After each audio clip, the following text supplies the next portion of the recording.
It wasn't just a car, it was a rolling piece of American pride, big, bold, and built for the open road. But behind the chrome, the comfort, and the classic Buick name, the Roadmaster, was hiding a few surprises. Today, we're diving into the shocking secrets of the Buick Roadmaster. At first glance, the Buick Roadmaster appeared to be a typical 1950s American luxury car. Wide, low-slung, dripping in chrome, and designed for a smooth, comfortable ride. But hidden beneath its elegant exterior was a surprising secret: brute strength. Starting in 1953, Buick introduced the now famous Nailhead V8 engine, which dramatically changed the character of the Roadmaster. By 1955, it was producing close to 235 horsepower, a serious figure for the time, and an enormous amount of low-end torque. This gave the Roadmaster performance that belied its size and purpose. It wasn't just fast for a big car, it was fast, period.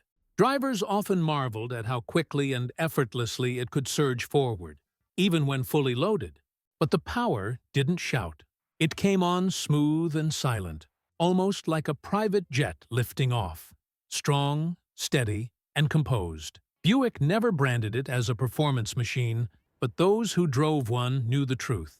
It was a refined powerhouse in a gentleman's suit.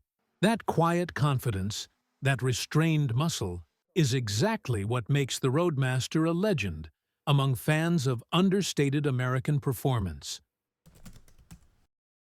One of the most remarkable and often overlooked features of the Buick Roadmaster was its extraordinary quietness.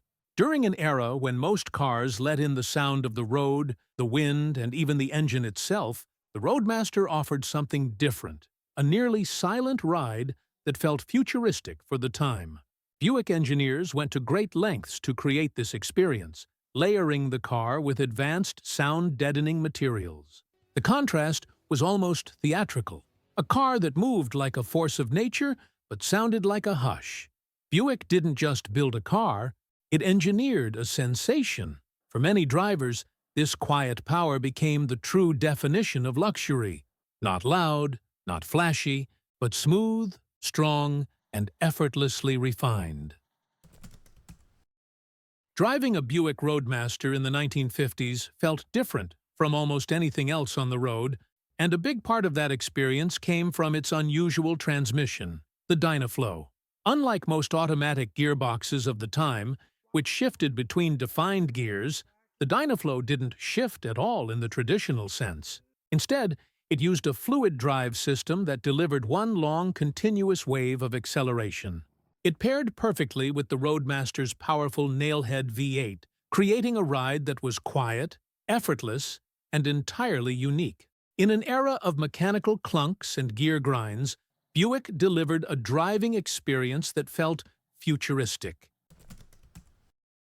In an era when most drivers were still adjusting their seats manually with levers and muscle, the Buick Roadmaster offered something that felt downright futuristic: a power-operated front bench seat. At a time when even crank windows were still common, being able to glide the entire front seat forward or backward with just the touch of a switch was pure luxury. This wasn't just a gimmick, it was about convenience, comfort, and class. The wide front bench could comfortably seat 3 adults, and the power adjustment allowed drivers of all sizes to find their perfect driving position without ever having to lean or tug. For shorter drivers, it meant improved visibility and safety. For taller ones, it meant more legroom without compromise. And for passengers, it added to the effortless experience Buick was aiming to create. This feature may seem minor today, but back then, it was a symbol of sophistication, proof that the Roadmaster wasn't just about power or presence. It was about making the driver feel like they were in command of something truly special. In the 1950s, most cars had a manual radio antenna you had to pull up by hand. Not the Buick Roadmaster. Buick offered something that felt downright futuristic for its time: a power-operated radio antenna. With the simple twist of the radio knob, the antenna would automatically rise when the radio turned on, and retract back into the fender when it was turned off. This wasn't just a convenience feature, it was a statement of sophistication. Drivers didn't have to worry about someone accidentally snapping the antenna off, and it kept the car's elegant profile clean when not in use. For passengers, especially those who had never seen one before, it was often a moment of surprise. You'd hear the soft whir, and suddenly the antenna would glide upward like something from a sci-fi movie. The Buick Roadmaster's engine, affectionately known as the Nailhead, was one of the most distinctive V8s of its era. Its unusual nickname came from its unique valve layout, small, upright valves that looked like heavy nails driven straight into the cylinder heads. While the design puzzled many at first glance, it had a very specific purpose. Buick engineers prioritized low-end torque over high-rev horsepower, and this compact valve setup allowed for a narrower engine head, resulting in better combustion pressure and long-term reliability. The result was a smooth and steady wave of torque that gave the heavy Roadmaster effortless acceleration, even under full load. It didn't need to roar or rev aggressively. It simply moved forward with quiet force. Though it wasn't the most technically advanced engine on paper, the Nailhead earned a devoted following because of its character and consistency. For a luxury cruiser like the Roadmaster, it was the perfect match. Strong, dependable, and completely unique in both design and performance. Even today, it stands as one of the most recognizable engines of the classic American V8 era. Most cars of the era treated heating like an afterthought, clunky floor levers or unlabeled knobs that left you guessing.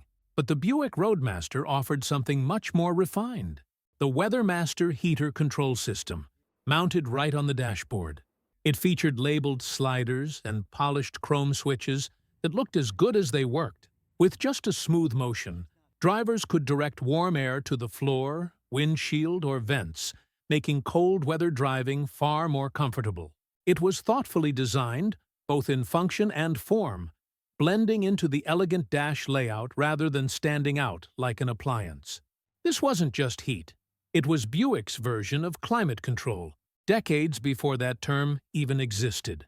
Another example of how the Roadmaster didn't just move people, it spoiled them.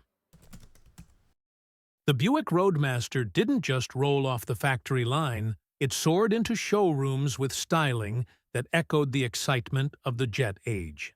Post-World War II, America was obsessed with speed, power, and flight.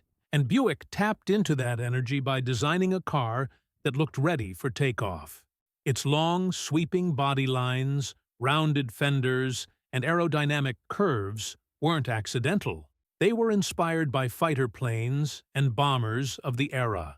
The wraparound windshield mimicked a cockpit canopy, and even the chrome ventiports on the fenders resembled engine exhausts. Every detail gave the illusion of motion, even when the car was standing still. It wasn't just about looking cool, it was about capturing a national mood. The Roadmaster represented freedom, speed, and innovation, a land cruiser designed to feel like it came from the skies. If you enjoyed this trip back, don't forget to like and subscribe for more classic car stories.